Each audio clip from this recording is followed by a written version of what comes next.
What up, my freaks? RuinusInsight here with part, I want to say, 36 of my Total Warhammer 3 Valkia the Bloody Immortal Empires campaign.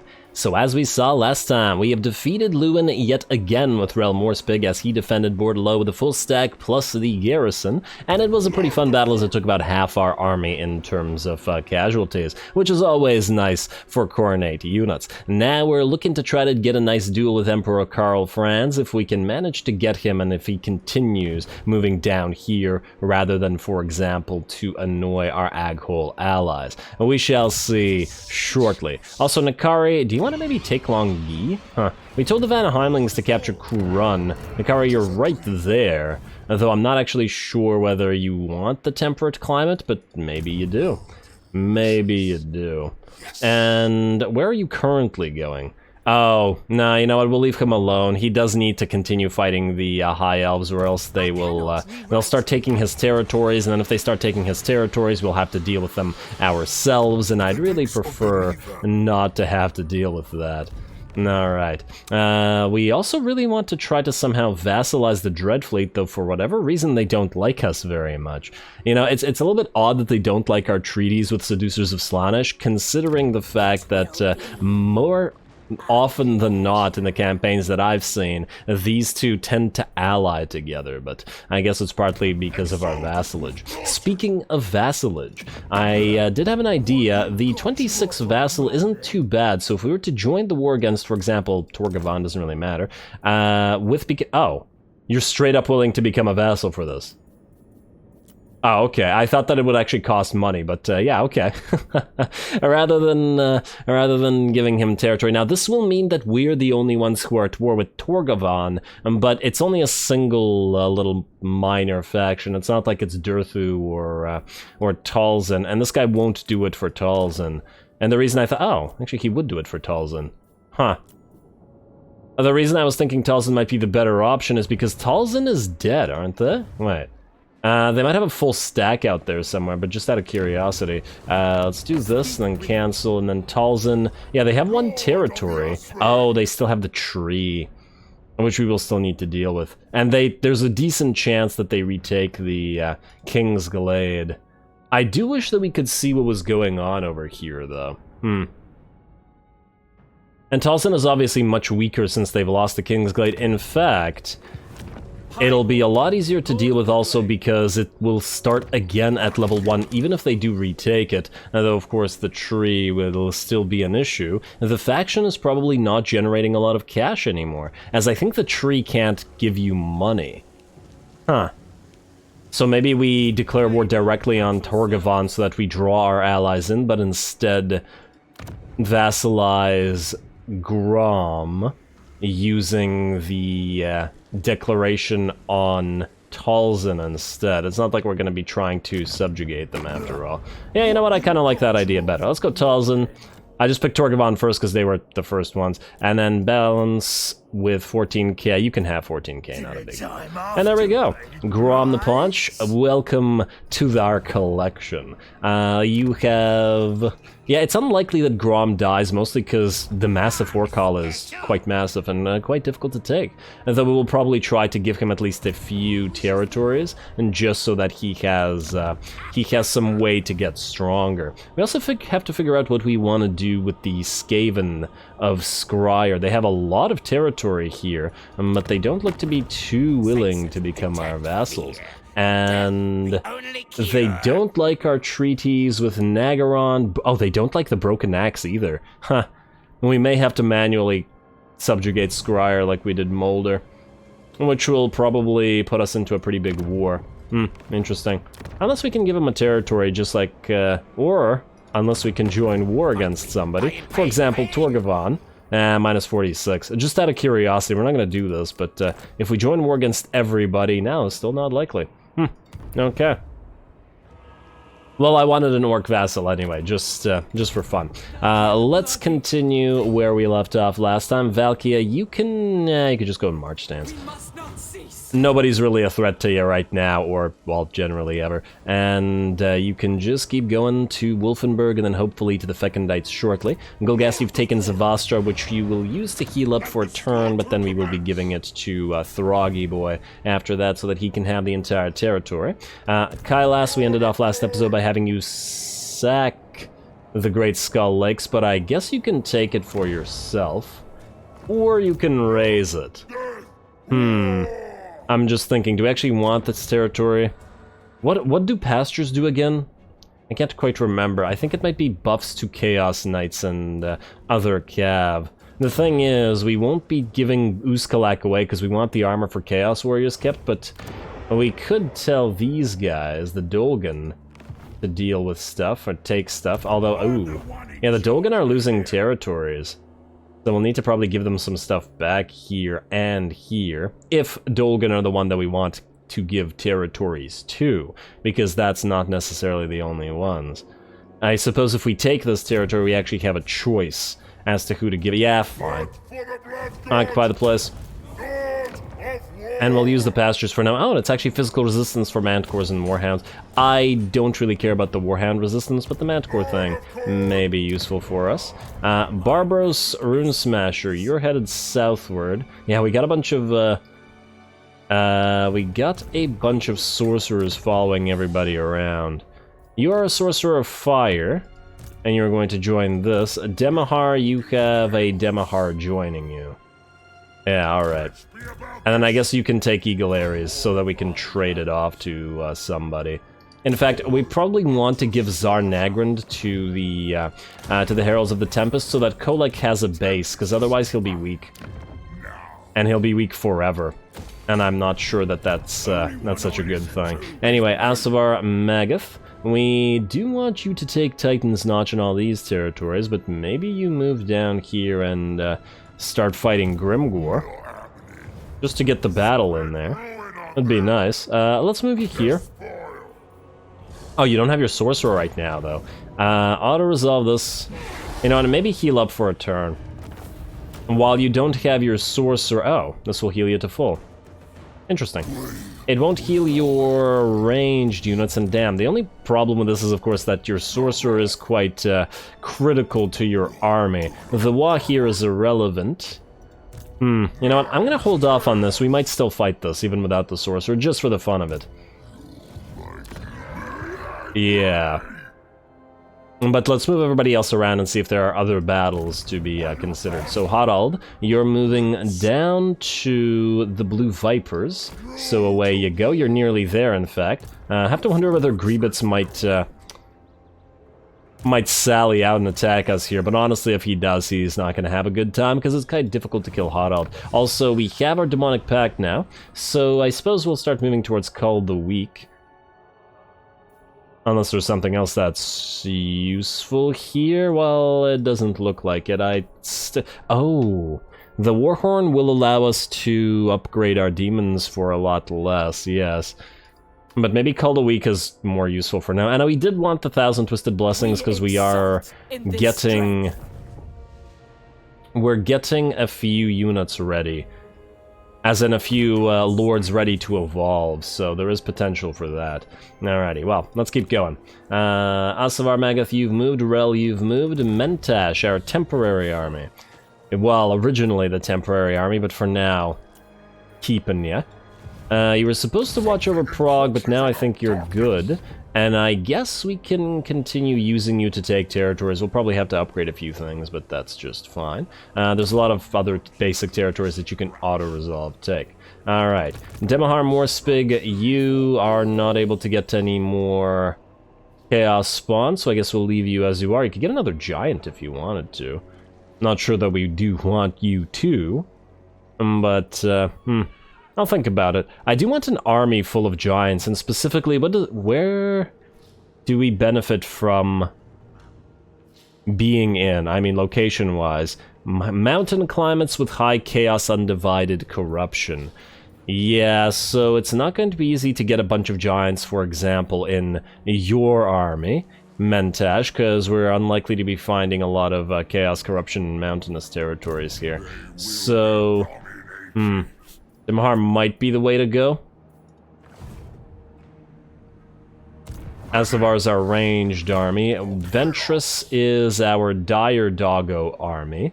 As in it'll, or Fleshhound army. We'll have one more Fleshhound in here shortly. In fact, we can have one basically right now. We'll have to delete 2 units. We'll have to figure out what exactly to delete there. And I'm still wondering whether we go for the Giants here. The thing is, if this army has like a dozen Chaos spawn, will we need the Giants? I mean, they can act as anchoring points in the line if nothing else. You know what, let's go 2 Giants. 2 should be a decent amount, although, now that I'm looking at this, and we do need a decent amount of Forsaken. We could take out the Marauder Horsemen, but I was thinking of putting them into Knight form so that they can chase stuff. The problem is, we have very few units here that can chase. And we do want to keep at least 2 Aspiring Champions, maybe 3. We could remove the Chaos Feral Magic. You know what, just keep the 1 Giant for now. I guess there was a reason that I built that army that way after all. Anyway, Ventress Orateller, you can go to the Falls of Doom and take it. Is that the last settlement belonging to these guys, or is there one more? Looks like at least one more, so really? You gotta be kidding me. The Chaos Trolls are gonna, wait, encircle? Can you guys evolve? And I guess you guys evolve as well. Maybe now they won't die. Well, let's hope so. Ah, there we go, that worked out. Nice job. Can't believe they were gonna die there. Sack, raise, etc. I guess we sack it, then take it. We're still pretty good in terms of our souls for now, though we will need more to upgrade to Demon Princes. And there we go, sack it and then occupy it. Beautiful. And we have the entire province, so we can cornify it and repair it as well. Ventress, you can continue to grow, and we will need to upgrade everybody here to Chaos Warriors shortly as well. And then figure out who we want to delete in place of a Hound and our Sorcerer, who's drawing nearer and nearer. Alrighty, who else needs to move this turn? Mercy, you are pretty good in terms of stealing tech. I suppose you can go to Helmgard for now. Ooh, 11% chance to die. You know what? Stay as you are. What about Kyrg Ziflin? 2%. Okay, let's go here. Let's go to Kyrg Ziflin. And there we go, another success for you, 15. Yeah, you're our best tech thief, ain't you? Block army, and you have scaled skin, so later on, we could actually put you into an army. Especially now that we have block army and specialist, just start putting the rest of the points into spells, and then once you're done stealing tech, as in once we've completed all of our tech, you just join an army, and we're good. Alrighty, Kuchar, our assassin, right? Wait, no, you're another tech thief. Go to Tower of Lycian then. 47, ugh. 47 and 6. What about Angariel? 47 and 4. What about Cairn Thel? 33 and 31 and 2. Yes, Cairn Thel it is. I'm a little bit worried about Nakari losing a bunch of territories here, though I guess we'll have to see. Kuchar, you're maxed out in terms of steel tech. You also have iron skin. And it actually makes me think that we should, yes, keep leveling your stuff. Go for evasion. Why not? I do have to wonder how many points we'll have remaining. Like, can we get all the spells and all this stuff and put you back into an army afterwards? We shall see. And Assassin. You haven't assassinated anybody this turn, so go for it. It doesn't really matter who we pick, we're mostly doing this to level you up. And go for Assault Garrison. Unlike everybody else, you are not going to join an army because you're specifically made to be an assassin. Okie dokie. Now let's do the buildings, a little bit of admin, and then we'll do a fight, shall we? Gash Kadrak, all of these are our minor territories that are going to be traded. But we'll leave that there as it is for now. Kirik Vrag, build that up. Just so that it's more worthy or worthwhile or costs more, is worth more when we eventually inevitably trade it. Also, you can build yourself a Twisted Relic, even though we're going to delete you later or trade you away. Now it's time to take a look at our fortresses. You need money generation, and you need growth, and you might as well get the wall upgrade. Who's next? Bloodfire Falls, yes to money, yes to wall, and yes to growth, and yes to vassal building. And Crystal Spires, yes to the vassals. You don't have a sorcerer tower. Do you need that? Albion, you do have a sorcerer tower, but if there's another thing that we can upgrade for money, and there is not, so we will upgrade you. Beautiful. Alrighty, that's all of our cash, which means, I suppose, it's time for House of our Maggot to attack GRIMGOR. We're gonna have to be a little bit careful here, as this does look like a fairly decently difficult fight. We will also probably want to give you some points. Now, how close are you to ascending to Demonhood of Undivided? You're gonna be our only Undivided Ascended. Level 30, eh? 27, get them there. Gonna cost a pretty penny as well. Oh, we're going for monstrous strength for our soul grinders, I take it? They do benefit from it, I believe. Just double check here. I swear I checked this before, but now I'm concerned. 8 plus 8 melee attack for non-demonic. Wait, then why did we get this? Skull Cannon. Is it for the Skull Cannons? It's Warbeast's Monstrous and Monster units. I'm not sure why I got this. This is all non-demonic. Demonic melee units. That probably doesn't benefit our... Soul Grinders. I'm just wondering, what the heck benefits Soul Grinders here? Demonic melee units. Does it count as a demonic melee unit? And even if it does, plus 12 armor is kind of terrible. For 3 points anyway. You know what, I'll think about that. We'll just ignore it for now. Let's instead get you Skull Crusher, though it doesn't benefit... well, at the very least you can have Rampant Destroyer and Killing Blow. The rest of the stuff we have, the Aura of Chaos you could potentially use, but we'll hold on to the point for now. Let's get you Infernal Champion and start building you out as an actual combatant. Like so. Alrighty, good enough. And without a sorcerer we go, so we'll have to be a lot more careful. Usually we'd be using the sorcerer to murderize all of these goblins. Now, almost tempted to say this is too dangerous, but I really want to give this a try nonetheless. Let's try it. Should be fun, if nothing else. And if we lose units, we'll get them back. The sorcerer would probably just destroy all of this by himself, which is what makes me a little bit concerned here. Yeah, we'll have to try to make sure those trolls and those cav units die by our artillery. And of course, GRIMGOR should be able to rip Asavar apart, so we'll have to be careful there as well. Still, looks like a fun time. Let's get to it.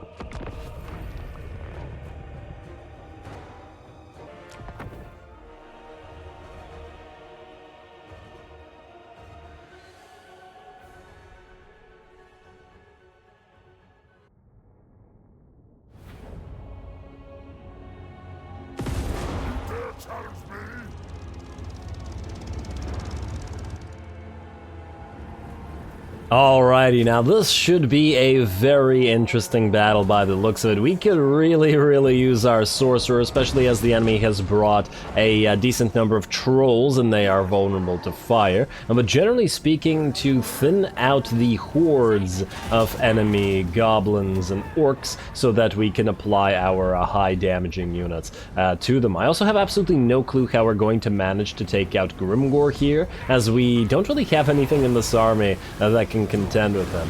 But I guess we'll see. That was a terrible Dragon Breath. I was thinking that the Black Orcs move sufficiently slowly that we'd be able to use that, but apparently not the case. Oh, well, we got 2 more tries, I suppose. Looks like the enemy is using its Vindictive Glares on our Hell Cannons, though fortunately those aren't strong enough to be all that scary. The enemy is also moving towards us, which means we can do a little bit of kiting with our range units, though we do have to be careful, and with our Skull Cannons as well. They've taken down a few trolls, or at the very least damaged a few trolls as their HP has been lowered, and now we can just back them off and continue firing those skulls and get that ammo back once needed. Our Lord is going to land on the enemy trolls and essentially force them to fight him while we continue doing a little bit more range damage, both with our Soul Grinders and their precursor weapon, as well as the range units. Though the enemy army is nearly here, and they haven't been softened up nearly as much as we might perhaps like. In addition to that, due to skirmish mode being garbage, unfortunately the Durkit Squigs a regiment of renowned squighoppers managed to catch one of our marauder horses who appeared to be running off the field. But what can you do? We really need to take care of this units, though they did get fairly badly beat up. Ooh, and they rallied. Our horsemen rallied just before they got off the map. Good. I really need to destroy these units before they can do anything else.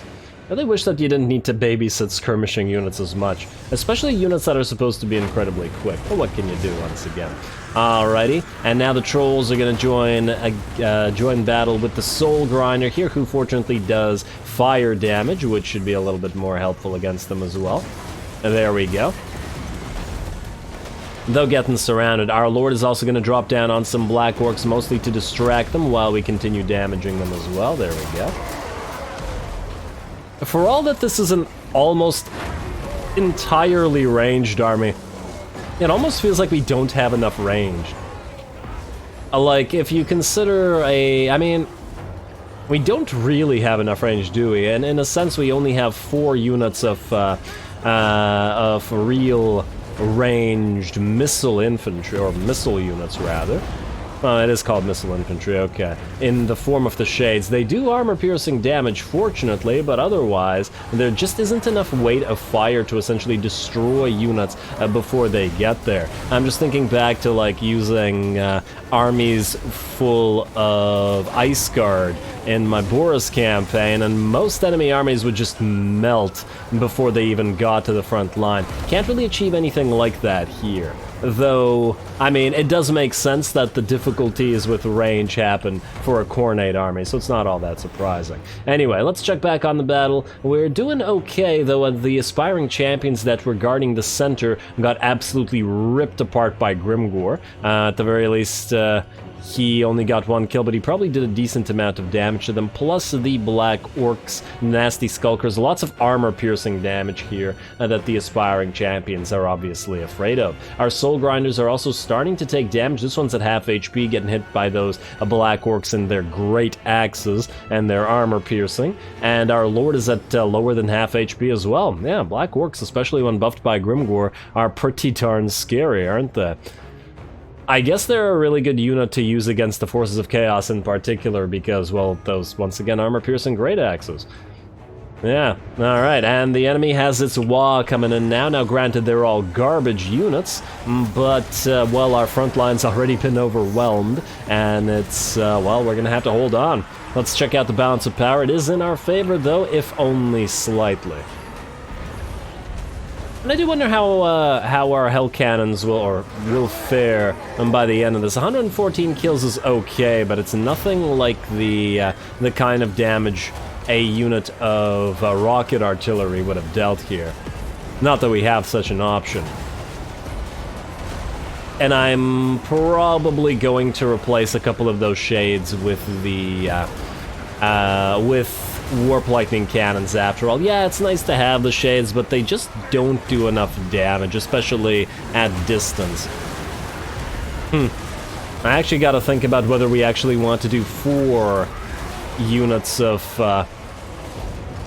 Warp Lightning Cannons instead of 4 units of Shades. We'll have to compare. The Shades are pretty good for what they do, though at the end of the day, they're not even the Great Weapon Shades, and I do feel like we should change them to the Great Weapon Shades. I was thinking we'd wait until they die and then we'd swap them out, but, you know, not yet. Anyway, as we can see, the central line is still fighting. Our Lord, our Soul Grinder, and our Skull Cannon now in melee, trying to hold back the massive force of Gobos and the remnants of the front line of GRIMGOR's army. I love the spinning effect of those Skull Cannons. Plus, we're getting Hell Cannon support in here as well. That's dishing out a decent amount of splash. In addition to all of this, the enemy Black Orcs are fighting to the last, by the looks of it, against our aspiring champions and are just trying to get through to our Shades. We've also moved back one of our very badly hurt Soul Grinders. Don't want it to start going into banishment, so it is going to be hiding here. And the other one is hiding all the way back here. This one, I believe, got almost killed by GRIMGOR, so we just want them to apply some ranged fire support rather than tank. It'll be GRIMGOR against our aspiring champions, than the rest of our units here, but our goal here is, I think, to essentially kill all of his army and then leave GRIMGOR alone, essentially, just like the way that we handled Archaon when we fought him with this particular army. We don't want to engage these legendary lords because we don't really have anybody to fight them here, at least until we evolve you to a demon prince, but even then I doubt that you'd probably be able to take GRIMGOR on. GRIMGOR just hurts too much.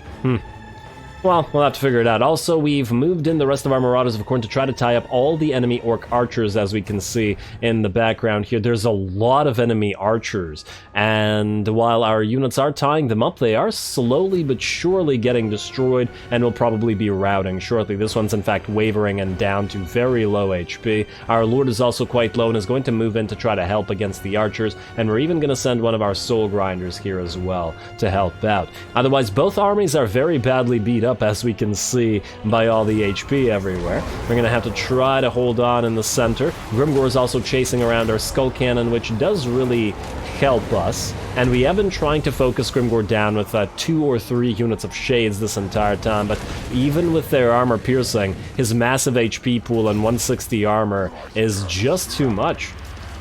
He's very difficult to focus down, which is appropriate, mind you, but it's not so great for us right now. Alrighty, keep holding. Aspiring champions routing in the background, as we can see. Definitely have to use the Skull Cannons in melee, and that's one of the definite advantages that the Skull Cannons have over the Hell Cannons, that they can function, and do function very well in melee. Though, of course, they don't get nearly as much range kills as the Hell Cannons do. Hell Cannons are, I don't know.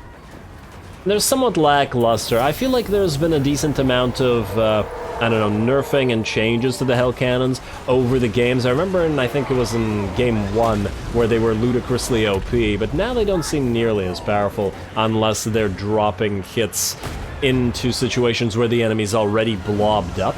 The problem is they can't seem to land shots very well as the enemy... just killed 2 of our aspiring champions with a shot. They can't land their hits too well if the enemy is actually moving. Like so, for example.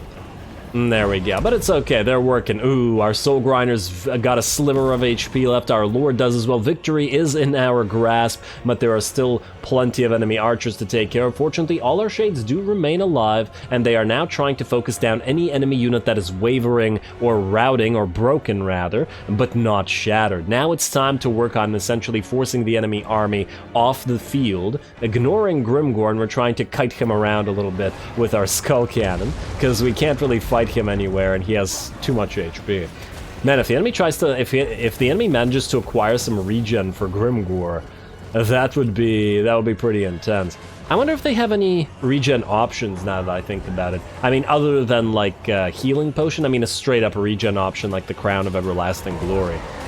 Damn, that's so many orcs just went flying to the Soul Grinder, which may or may not be fighting to the last. Fortunately, the orc arrow boys aren't all that scary to these units, but they do chip damage to them, and they may still eventually die if we're not careful. Fortunately, it looks like the enemy army is very nearly done. All of their archers are looking like they're off the field, which comes in at the right time, because 278 HP remaining on our poor Marauders. Our Lord is nearly dead. Our Soul Grinders are all nearly dead. Only the Shades really are left alive, which makes sense since they weren't fighting in melee at all, with the exception of one of the units that got charged by a Black Orc boss, I think?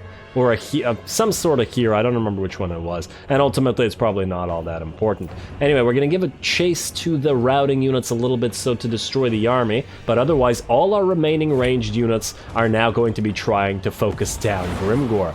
And our 2 Skull Cannons should be able to dish out some damage to him if they can land a shot, but otherwise we'll be kiting him around while we move in both our Soul Grinders to continue applying those precursor weapon shots, and even our Hell Cannons, and especially our Shades. He's unbreakable, so we actually have to kill him. Yeah, this is definitely reminding me of the battle against Archaon with this army. Alright, keep running, Skull Cannon. Yeah, Skull Cannons are very useful for this, aren't they? Gotta love the speed with which they move, and, well, allowing you to reposition them, hit the enemy in the back, hit the enemy in the side, annoy lords like this, and here we go. Keep firing on GRIMGOR. The Shades are also firing at him. The Soul Grinder's trying to add some support.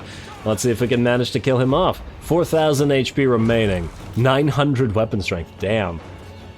And 160 armor. Oh, plus he does magical damage. Ooh. Oh, I didn't realize that. So Gitsnik does magical damage? Interesting.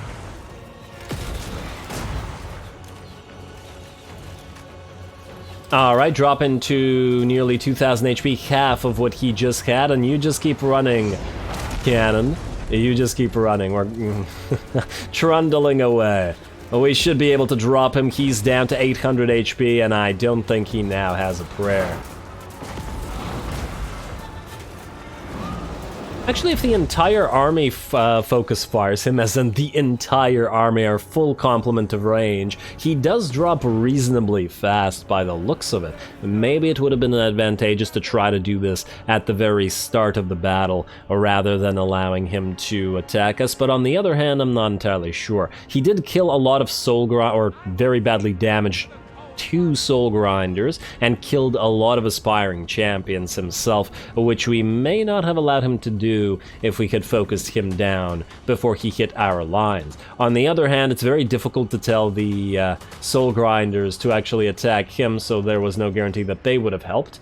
And we did try to focus him down for quite a while with our Shades, to not too much avail. And we were using our Skull Cannons to kill Trolls as well as Black Orcs. So the problem with having focused down GRIMGOR first is we would have left the Black Orcs in full HP, and as we saw, they managed to nearly bring down a Soul Grinder and our Lord when surrounding them. So leaving them fully healed up might have also been quite dangerous. Still, we did manage to pull it off, though a Pyrrhic victory to us. It would have been a lot easier with that Sorcerer, but hey, at least it gave us a damn fine battle.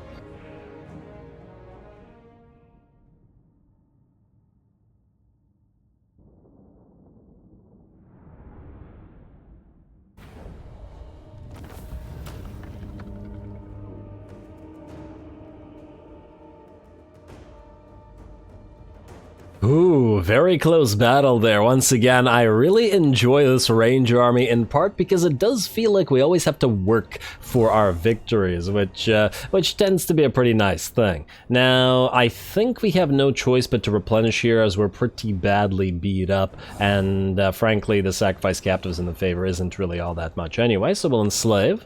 Like so, but great job there, Asvar. Now, what is the defeat trait for Grimmy? Armor 10 and plus 20 armor piercing weapon. Oh, wow. Actually, I would have loved that defeat trait for Valkia as well.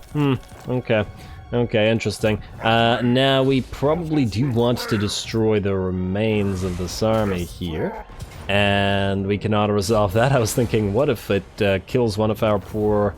Well, it did damage one of our poor Soul Grinders, and then we'll heal up again very slightly. Alright, good. Now, there's a camp here, but I think we can't stay here. The problem is, if we take Blackfang, what'll happen is these guys will then attack us immediately after, and while that would normally be a problem, it is a problem here because we will then suffer attrition and probably lose a bunch of units. So in that light, I think we're better off moving back to our own territory. And yeah, that battle really showed why this army does need its sorcerer. A lot of the units that were causing us trouble would have really benefited from a good burning, well, generally burning. Yeah. Still, at the end of the day, we didn't lose anybody, and I'm happy with the result. Now, in terms of what else we can do here, in this turn, let's just see if there's anything. Oh, there really isn't anything, is there? Maybe another upgrade of a building, but, well, I suppose we're running out of time anyway, so it's about right. You can get a couple of upgrades. At Northern Wastes, yeah, your upgrades are a little bit less significant. So, I guess we go for a little bit more growth here.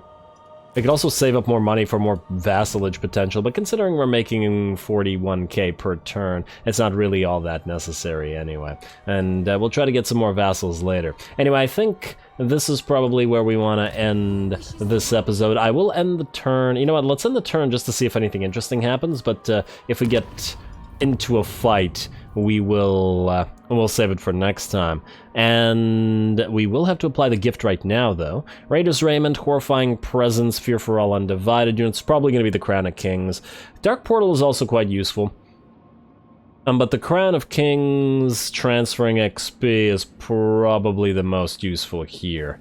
Yeah, I don't really care about anything else. Yeah, Crown of Kings it is. 25% experience earned to other lords. It's not that crazy, and if anybody knows, does this still work once you're past level 50?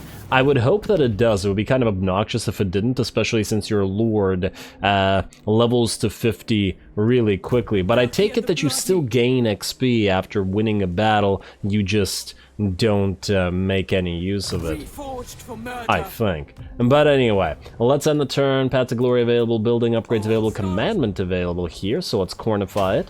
And outpost available ignored. Another commandment here. We're not even going to bother with that one because we're going to be trading Zavastra next turn anyway. Now we can end the turn, and just to see if anybody attacks us. Anybody going to do anything? And then I think next episode, if we don't have a major battle, in the sense that if nobody else interferes, Valkia might be able to get to Festus and then subjugate him as well. And there are, I believe, 2 Dark Fortresses there, aren't there? Brasskeep and Middenheim are both Dark Fortresses, so we will have a forward base. Probably we'll take Middenheim and leave Brasskeep to Festus. I think that's the way we do it. I wonder if Azazel or whether Throt is going to be taking Kappelberg here. They may as well. Oh! These guys got confederated, didn't they? Empire confederated Telebeckland. And oh, you're gonna raise Kappelberg, interesting. But that's actually good. I would really rather you raise it. I hope that Throt captures the place. Or otherwise one of our allies do. We should also probably tell Wulfric to grab Wolfenburg and Norden as well, since he has Castle von Rauken and he might as well have the entire territory.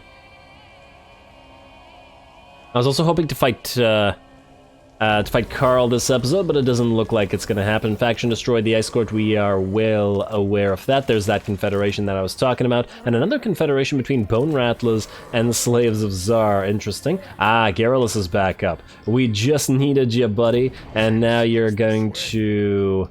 I wonder, would you be able to reach this place? Yes. So you can move back into scouting.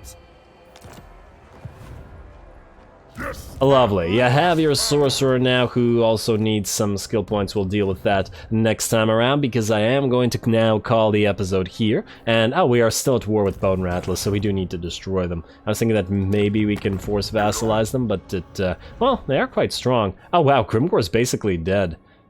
I wonder. Azag doesn't hate us nearly as much as GRIMGOR does, so there is potential there. Not that we necessarily need the Bone Rattlers, mind you. But anyway, more vassals to collect, more Valkia to play, more blood to spill, so stay tuned for it. Don't forget to leave a like and comment. All glory to the algorithm. And thanks for watching.